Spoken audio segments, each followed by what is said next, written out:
दोस्तों, आज हम कुत्ता की मूर्त बनाऊंगा। इस मूर्त को तब तक हम बनाते हैं जब तक हम आपको एक कहानी सुनाता हूँ कुत्ता की। यमराज और कुत्ता की दुश्मनी क्यों है, तो सुनिए। यह कहानी एक कुत्ता, यमराज और धर्मपालक नामक व्यक्ति की है। अगर आप परेशान तो आपकी समस्या का समाधान इस कहानी में मिल सकता है। ध्यान से सुनिए। शुरू करता हूँ कि कहानी पुराने समय की बात है। एक गांव में धर्मपाल नामक एक व्यक्ति रहता था। धर्मपाल बहुत ही धार्मिक और नेक दिल इंसान था। उसके पास शेरा नाम का एक कुत्ता था जो उसकी रक्षा करता था और उसका सबसे अच्छा साथी था। धर्मपाल और शेरा की मित्रता की चर्चा पूरे गांव में थी। एक दिन धर्मपाल बीमार पड़ गया। उसकी हालत बिगड़ती गई और अंत समय यमराज उसे लेने के लिए पहुँचे। यमराज ने धर्मपाल की आत्मा को उसके शरीर से अलग करने के लिए अपनी छड़ी उठाई, लेकिन तभी शेरा उनके रास्ते में आ गया और ज़ोर ज़ोर से भौंकने लगा।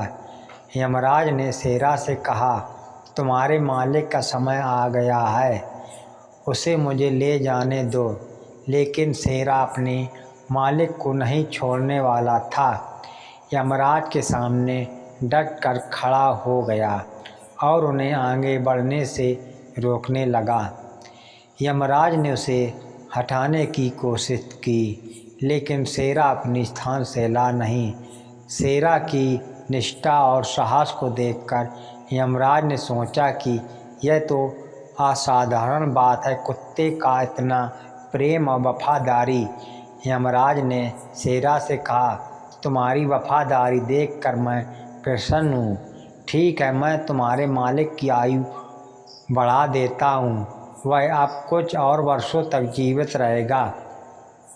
धर्मपाल ने यह सब सुना और यमराज का आभार व्यक्त किया। उसने महसूस किया कि शेरा केवल एक पालतू जानवर नहीं था, बल्कि उसका रक्षक और सच्चा मित्र भी था। इस तरह यमराज ने धर्मपाल की आयु बढ़ाई और शेरा ने अपने मालिक को मौत के मुंह से बचा लिया। इस कहानी से यह शिक्षा मिलती है कि सच्ची मित्रता और वफादारी किसी भी परिस्थिति में हमारा साथ नहीं छोड़ती। धर्मपाल के जीवन के दिन बढ़ने के बाद ही वह यमराज और शेरा के इस विशेष अनुभव को कभी नहीं भूला। उसकी सेहत धीरे धीरे सुधरने लगी और वह फिर से अपने रोज़मर्रा के कार्यों में व्यस्त हो गया। लेकिन अब उसकी नज़रों में जीवन का मूल और भी बढ़ गया था। उससे यह एहसास हो गया कि जीवन क्षणभंगुर है और किसी भी पल किसी भी कुछ हो सकता है। धर्मपाल ने शेरा की ओर देखा, जो हमेशा उसकी हर बात को समझता और उसकी सुरक्षा में लगा रहता था। उसने ठान लिया कि वह अब अपने जीवन का हर क्षण सार्थक बनाएगा। धर्मपाल ने गांव के हर व्यक्ति की मदद करने की ठानी और उसका घर अब लोगों की सहायता का केंद्र बन गया।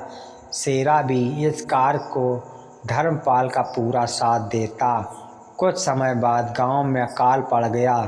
लोगों के पास खाने पीने की चीज़ें कम पड़ने लगीं और सभी बड़ी कठिनाइयों का सामना करने लगे। धर्मपाल ने अपनी सारी जमा पूंजी गांव वालों के लिए खोल दी और उनके लिए अनाज और पानी की व्यवस्था करने लगा। वह और शेरा दिन रात काम करते ताकि कोई भी भूखा न सोए। यमराज ने यह सब स्वर्ग में से देखा। उन्होंने सोचा कि धर्मपाल ने अपने जीवन का ऐसा सदुपयोग किया कि उसे कुछ विशेष आशीर्वाद मिलना चाहिए। यमराज फिर से धर्मपाल के पास आए, लेकिन इस बार किसी को डराने या आत्मा लेने के लिए नहीं बल्कि उसे पुरस्कृत करने के लिए रात का समय था। धर्मपाल अपने आंगन में बैठा था और शेरा उसके पास लेटा हुआ था। अचानक आकाश में एक दिव्य प्रकाश प्रकट हुआ और यमराज वहाँ प्रकट हुए। धर्मपाल और शेरा तुरंत सतर्क हो गया। यमराज ने कहा, पाल, तुमने अपनी अतिरिक्त जीवन की अवधि का बहुत अच्छे से उपयोग किया है।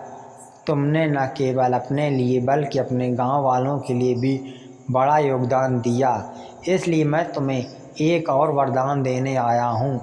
अब उसे तुम्हें और शेरा को कभी अलग नहीं किया जाएगा, चाहे मृत्यु भी क्यों न आए।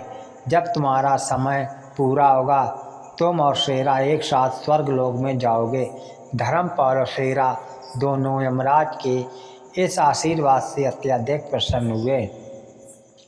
धर्मपाल को यह समझ आ गया कि सच्चा जीवन वही है जिसमें दूसरों की भलाई के लिए काम किया जाए। उसने यमराज का धन्यवाद किया और यमराज फिर से स्वर्ग लौट गए। इसके बाद भी धर्मपाल और शेरा ने गांव की भलाई के लिए अपना काम जारी रखा। उनकी मित्रता और वफादारी की कहानी पूरे क्षेत्र में फैल गई और लोग उन्हें आदर की दृष्टि से देखने लगे। जब धर्मपाल का अंत समय आया, वह और शेरा एक साथ स्वर्गलोक के लिए रवाना हुए, जहाँ यमराज ने उन्हें स्थान दिया। इस तरह धर्मपाल और शेरा की कहानी केवल एक साधारण इंसान और कुत्ते की कहानी नहीं थी, बल्कि यह सच्ची मित्रता, वफादारी और धर्म की कहानी थी, जो युगों युगों तक लोगों के दिल में बसी रही। यदि आप और विस्तार से चाहते हो या किसी विशेष घटना का वर्णन चाहते हो तो बताइए, मैं कहानी को और आगे बढ़ा सकता हूँ। धर्मपाल शेरा जब यमराज के आशीर्वाद के साथ स्वर्गलोक के द्वार पर पहुँचे, तब उनके सामने एक दिव्य संसार प्रकट हुआ। वहाँ का वातावरण अत्यंत शांत और सुंदर था। स्वर्ग के द्वार पर स्वयं धर्मराज उनके स्वागत के लिए उपस्थित थे। धर्मराज ने धर्मपाल को प्रणाम किया और कहा, तुमने अपने जीवन में जो कर्म किए हैं उनके फलस्वरूप तुम्हें इस पवित्र स्थान पर आने का सौभाग्य प्राप्त हुआ है। यहाँ तुम्हें वह शांत और सुख मिलेगा जिसकी तुमने कल्पना भी नहीं की होगी। धर्मपाल और शेरा दोनों एक साथ स्वर्गलोक में प्रवेश कर गए। वहाँ हर जगह सुख, शांति और आनंद का माहौल था। वहाँ के अन्य देवता और आत्माएं भी धर्मपाल और शेरा का स्वागत करने के लिए खड़ी थी। शेरा अब भी धर्मपाल के साथ था।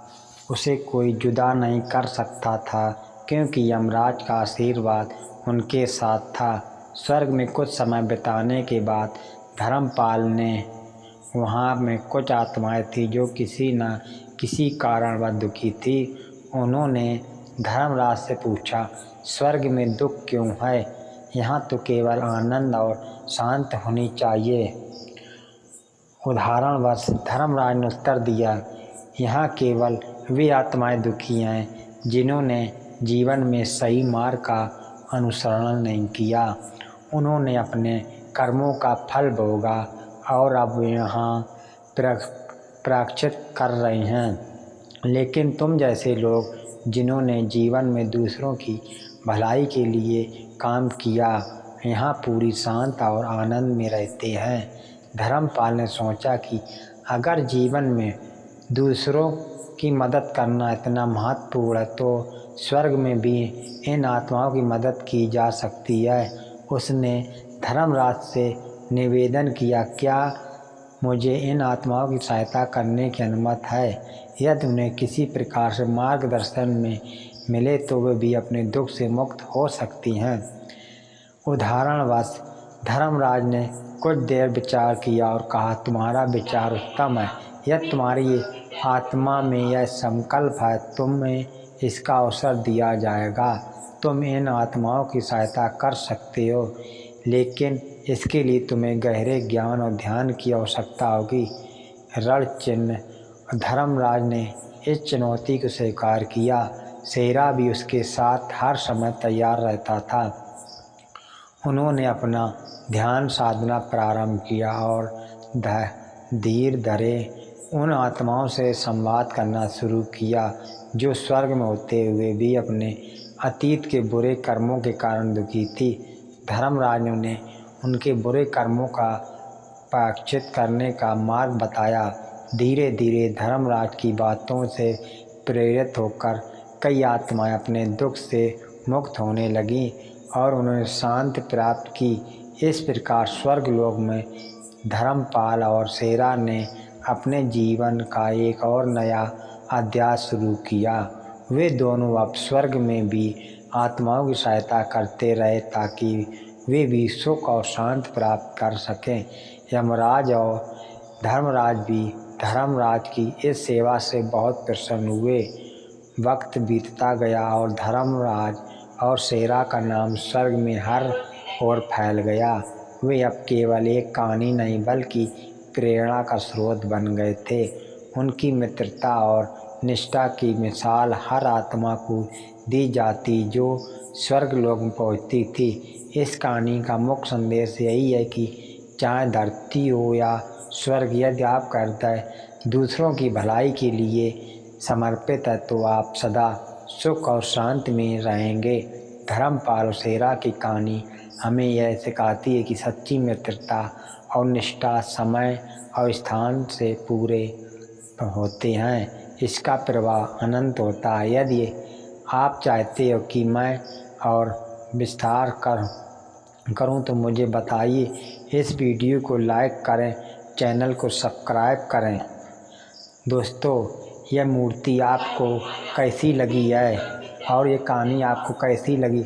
अगर कहानी आपको अच्छी लगी हो तो हमारे चैनल को सब्सक्राइब करें और कमेंट में जवाब दें। धन्यवाद दोस्तों।